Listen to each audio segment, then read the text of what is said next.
Hey, so I did not make a 3 months on testosterone video because I'm a piece of trash, but I am roughly 4 months on testosterone now, and I thought I'd make a video update about that. 3 months didn't happen because I was traveling. Summertime is like my busiest travel season, going to all the cons and stuff. Also being distracted by traveling, I haven't been working out as much, which makes me not even like want to document a lot of bodily changes right now because I feel like a lump and not in a cool lumpy space princess kind of way. So yeah, on that note, I have gained pretty much 20 pounds since starting T, which is a lot. I'm only 5'4", barely. So 20 pounds is a lot. And like, I don't look like I've gained that much weight because it is mostly muscle, but like, I'm almost the same weight as my brother who's 5'8", and I'm not particularly muscular, and he's not particularly scrawny, so like, I don't even know how that makes sense. It's very confusing and slightly concerning. I mean, a lot of it has gone to my shoulders. Like I said in the 2-month update, t-shirts are like fitting better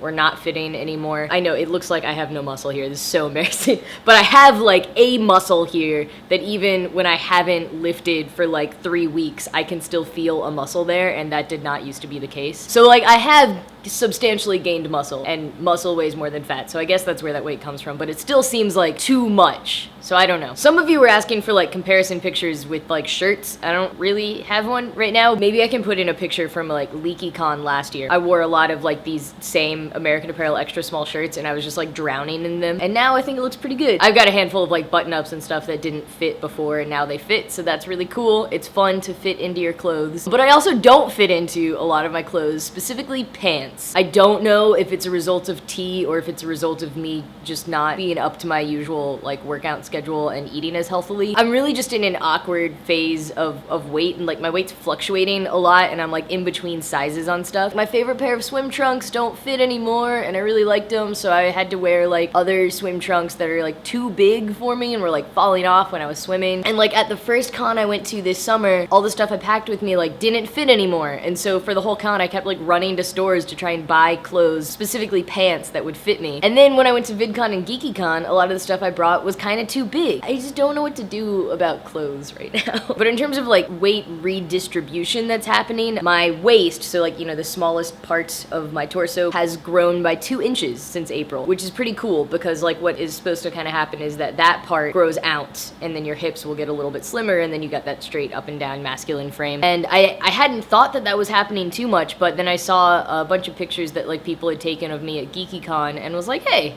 you look pretty good there. But again, my hips are kind of getting a lot of fat. As far as facial hair goes, I'm definitely continuing to expand and grow more along my mustache and my sideburns, but not to the extent that anyone besides myself in very bright lighting could ever notice. You know, I do generally try to keep clean shaven just so it looks like I chose to shave as opposed to having a weird awkward ghost mustache. Acne has definitely picked up. I know it looks like I barely have any acne, okay, but this is the most acne I've ever had in my life. It's weirding me out, and I've got it like on my chest and my back and stuff, and my scalp still got so much scalpany. When I was at a wedding this past week, I actually forgot to bring my trusty face wash, and so I had to buy another kind, and whoa, that was not a good situation. There's one coming in on my forehead that is so huge and it hurts so bad, I swear I'm becoming a unicorn. There's no other explanation for the massive size of this thing on my forehead. I've also got like a rim of them on my nose that happen to be exactly where, when I take a sip, it's right on the bridge of my nose, right where the cup hits, and so it keeps hurting when I take sips. Man, first world problems. But yeah, my face is just like super oily all the time. And despite how hyperbolic I just explained everything, it hasn't actually been bothering me that much. I think when I was like first kind of playing around with gender presentation and trying to get used to like not wearing makeup and stuff like a couple years back, that was one thing that bothered me, was feeling like as a masculine person, I should not wear concealer makeup, which is totally bullshit, by the way. In fact, it was a boy who taught me how to use concealer in high school, so like, fuck gender roles. But it is true that like typically girls will cover up their acne with makeup and boys just don't, because they like don't even know that's an option a lot of times. So in a way, like just bearing my acne for all to see kind of makes me feel like I'm owning my masculinity a little bit more. It's one of the gazillion weird things about being trans where you're so much wanting to, like, you know, fuck the gender binary and talking about different ways that gender roles and expressions and presentations are social constructs, but at the same time, a lot of those things can feel very validating when you do experience them, even if they are stereotypes that maybe should not be perpetuated, but do exist, and so they can still help you feel a bit more validated, or, you know, less dysphoric, more euphoric. Yeah. I believe my face shape is continuing to change. At around the 2-month mark, I was kind of going through the puffy phase, and I was actually getting really bummed out about that because I used to have very chubby cheeks, and I kind of lost a lot of that in late high school, early college, but it was kind of a bummer when I went through the puffy face stage, and I was like, oh man, is this how it's gonna be? But it's not.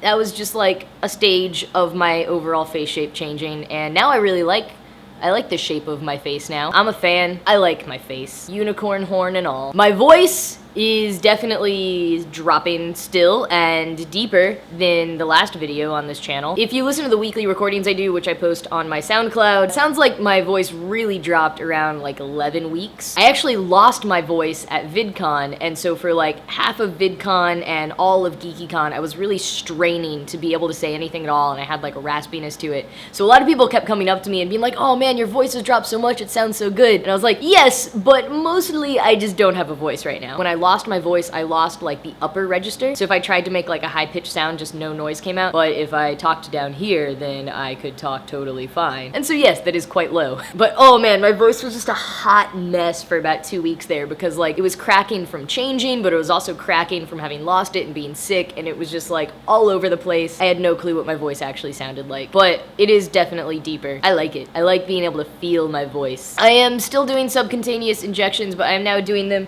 into my back fat, which is better, but I kind of suck at doing it, like particularly when I pull the needle out. There's substantially more bleeding than there was when I did it in my stomach, because, you know, just like twisted around this way is an awkward position, but I'm cool with that. I'm sure I'll continue to get better at it. It itches much less than when I did them into my stomach, but it still mildly itches for a few days. So I think I'm just gonna try to ride it out for now and see if things improve and it gets less sensitive. But I do have an appointment with my doctor when we are going to test my trough levels next month, and so I'll talk to him about that and see what he thinks. If it doesn't clear up after a while, then I will probably switch to intramuscular injections because that goes deeper so your skin doesn't get as sensitive. But for right now, I'm kind of okay with this. And I had to travel with needles for the first time because I had to do my shot while I was at VidCon, and that went smoothly. I went through security, I think 3 or 4 times with my needles with me, and no one ever questioned anything. I got a note from my doctor, and I put that along with my prescription in the same Ziploc bag as my vial and my needles, and I took that out separate from my backpack when I went through security. And yeah, I didn't get any questions about it. And if I had, I would have just said the doctor's note is right in that bag, you can take it out, it's all there, and probably would have been fine. I don't feel like I'm losing as much hair, but I'm also not thinking about it as much, which is probably a good thing. So I might have just not noticed it, but I think that like maybe all the initial kind of like squaring out of my hairline mostly happened, and that's what, when I was like thinking I was losing a lot of hair, it was mostly that. I hope, God, I don't want to lose my hair yet. I did buy like a hair thickening conditioner that I started using, which I'm sure is mostly a placebo effect, but it's making me feel better. I've got like a tiny bit more body hair happening. I've heard a lot of people, I especially heard this like from Aiden Dowling, that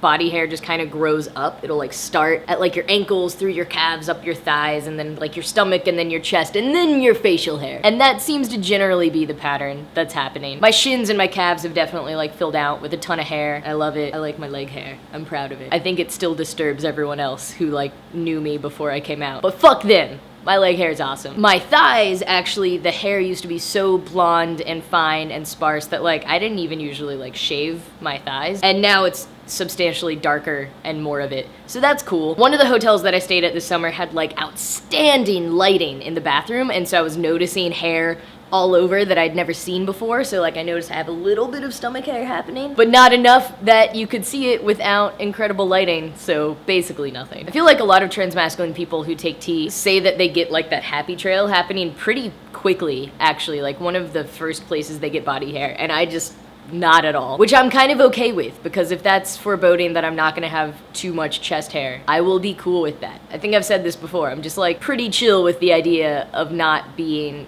super, super hairy. I want enough that like I look like a grown man, but I don't need to be a gorilla or nothing like that. And as far as like energy levels and emotional changes and stuff, I mean, honestly, I've just been traveling and so busy that I have not given any of that any sort of second thought or analysis. And if anything were different, I attributed it to the fact that I was traveling and busy. So like, I don't really know. I think a lot of stuff's just normalized at this point. And yeah, I just haven't really been thinking about it. So yeah, I feel like this update wasn't super interesting, even though I skipped a month. You know, I think like around 3 months is when stuff sort of starts petering out and changes are much slower. A lot of the big stuff has happened, so it's just gonna be a lot of the same things, but a little bit more at this point. But even though it wasn't super interesting, it was pretty long already, so I'm gonna leave you now. Feel free to put questions below. I'm probably gonna do another Q&A video soon because I've got like a lot of Tumblr messages that I just have never answered. Sorry about that, by the way. I definitely can't answer every message and email that I get from people, but general factoid questions I usually try to combine into a Q&A at some point, and more serious messages, I would like to respond to all of them, but I do kind of have to get into like that headspace to be able to properly reply to them. So a lot of times I just set aside time and reply to a lot at once instead of replying to them like right when I get them. So if you don't hear back from me on those, I am sorry. I know they are serious things that you're talking to me about, and I feel bad that I can't reply to all of them, but there's a lot, and I've got a lot of priorities in my life. It is hard choosing what is the priority. Priority now is ending this video. So bye.